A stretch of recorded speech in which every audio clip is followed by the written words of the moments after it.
મિત્રો, મારું નામ રાજેશ પાઠક, ગામ મેખડી, તાલુકો માંગરોળ, જિલ્લો જુનાગઢ।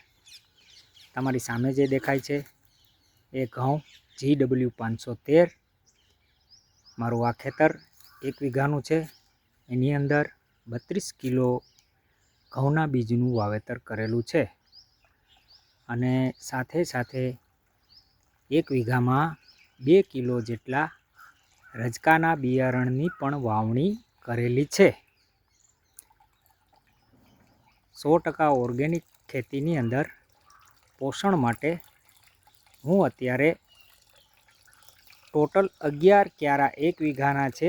એમાં પ્રત્યેક ક્યારામાં આ રીતે લિક્વિડ જે જીવામૃત છે એ 1 ક્યારાની અંદર 15 લીટર તેમજ જે પાવડર છે એ એરંડીનો હેવી પ્રોટીન ખોળ છે એ પ્રત્યેક ક્યારામાં દરેક પાણી વખતે 5 કિલો જેટલો ઉપયોગ કરું છું। એ સિવાય સામે જે બેરલ દેખાય છે એની અંદર વેસ્ટ ડીકમ્પોઝર છે એ 1 વીઘાની અંદર 200 લીટર જેટલું પાણી સાથે પીવડાવું છું। ખૂબ જ સારો ગ્રોથ છે। મેં હમણાં વાત કરી કે આમાં 2 કિલો જેટલું રજકાનું બિયારણ પણ વાવેલું છે।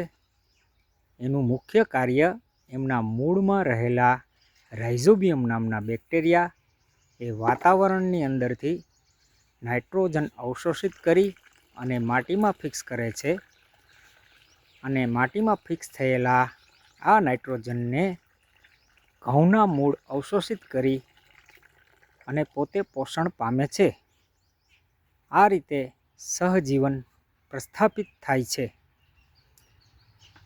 કોઈ પણ જાતના કેમિકલ ફર્ટિલાઇઝરનો ઉપયોગ નથી તેમજ કોઈ પણ જાતના પેસ્ટિસાઇડનો ઉપયોગ કરેલો નથી।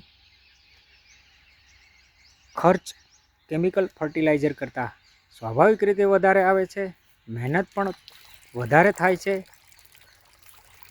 તો દેશવાસીઓને વિનંતી છે કે જો ભાવ વધારે લાગે ઓર્ગેનિક પ્રોડક્શનનો તો પછી થોડોક વિવેકનો ઉપયોગ પણ કરે, કેમ કે મહેનત અને ખર્ચ આ બંને ખૂબ જ થતા હોય છે।